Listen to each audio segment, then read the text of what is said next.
Слава Богу, братья и сестры. Я хотел бы немножко перевести фокус нашего внимания, наверное, от наших переживаний, от наших таких молитв к Богу, в желании быть вразумленными, что делать, как поступать. Несколько на Божье откровение, которое было дано еще в Украине, не знаю, лет, может, 10 назад, когда вся Украина съезжалась для молитвы за Украину.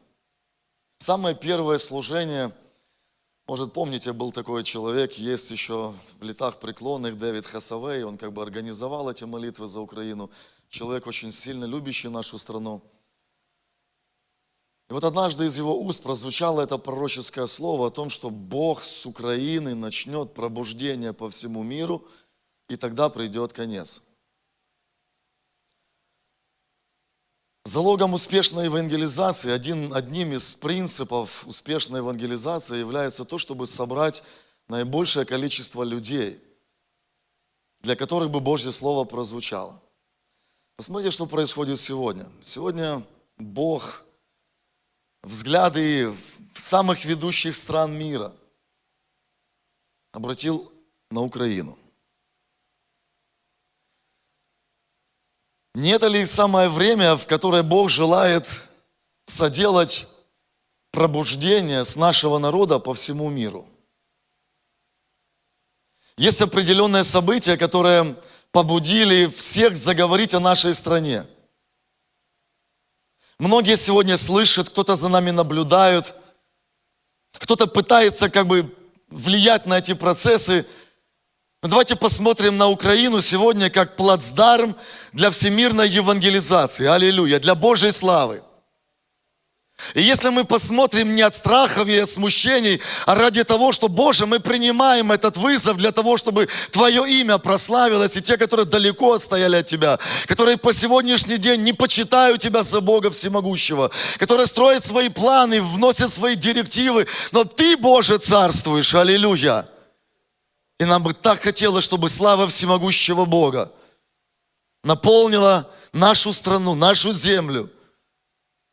И пусть этот поздний дождь перед урожаем, перед взятием урожая пройдет по всей земле с нашей земли.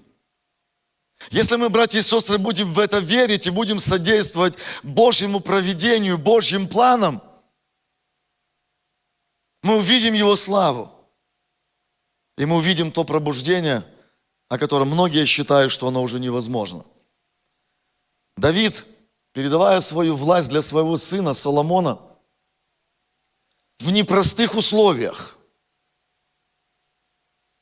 буквально за несколько мгновений до принятия этого решения, один из сыновей хотел просто силой взять власть себе, почитая отца уже старым, забывая, что он был помазанником Господним. И вот Бог исполняет обетования свои для этого царя. И желает, чтобы воцарился Соломон. Как бы этот Соломон ни казался для конкурентов из дома Давида, из его сыновей, которые были старше, которые были как бы святее, чище, потому что Соломон родился от Версавии, бывшей Заурии, хитиянином, которого Давид умертвил. Казался в глазах людей, кто он будет царем? Давайте мы старшего или старенького такого отца оставим в покое и сами примем решение. Но Давид до последних дней жизни своей остался верным для Бога. И в 3 книге Царств, 2 глава, со 2 стиха, Давид говорит: вот я отхожу в путь всей земли, ты же будь тверд и будь мужествен. И храни завет Господа Бога твоего, ходя путями Его и соблюдая уставы Его, и заповеди Его, и повеления Его, и постановления Его.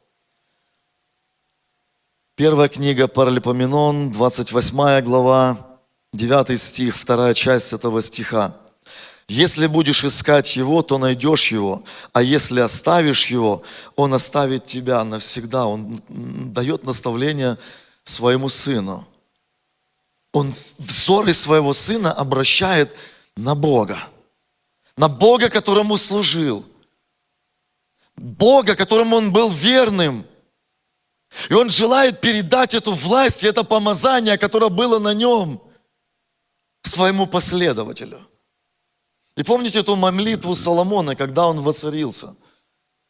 Он не просил того, что просили земные цари. Он просил мудрости у Бога, чтобы управлять его народом. И Бог дал ему эту мудрость. Слава нашему Господу.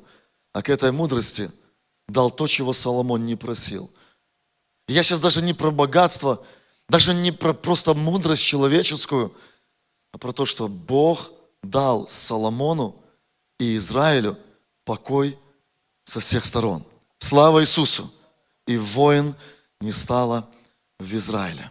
Если мы сегодня возьмем во внимание наставление Давида, воина, ротоборца, могущественного человека, Богом поставленного во исполнение всех его повелений, и сегодня просто взыщем лица Господнего в молитве за Божий народ. Пусть эта всемирная евангелизация начнется. Пусть это время придет, когда Божий народ готов. Он молится за народ, он кается за народ. Он кается перед Богом за все те грехи, которыми грешит народ, живущий на этой земле. И если Бог принимает эту молитву и дает нам возможность сегодня прославить нашего Бога, возвысить свой голос. Боже, мы готовы. Пусть этот поздний дождь прольется по всей земле. И если ты действительно хочешь, чтобы это началось с Украины, то мы будем готовы. Будем исполнителями Твоих повелений. Как скажешь. Господи, веди своих героев. Немощный пусть скажет, я силен. Бедный пусть скажет, я богат. И это произойдет в тот момент, когда мы еще всего этого не видим, когда мы всего этого можем просто предвкушать, будет, не будет. Давайте мы не будем водиться страхами, но будем сильны нашим Богом. И еще один стих, это тоже стих Соломона, Притчи, 24 глава.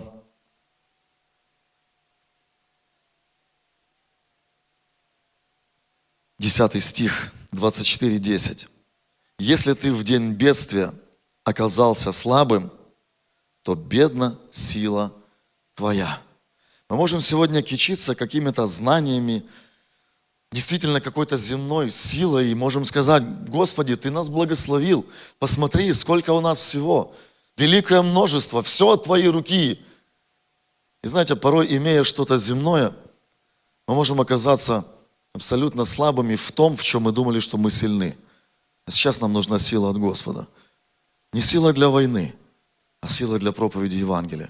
Потому что в этом будет победа, и в этом Божья будет благодать. Да благословит нас Бог. Давайте встанем за Украину и за всемирную евангелизацию. Пусть она начинается с нашей страны по Божьим обетованиям. Аллилуйя.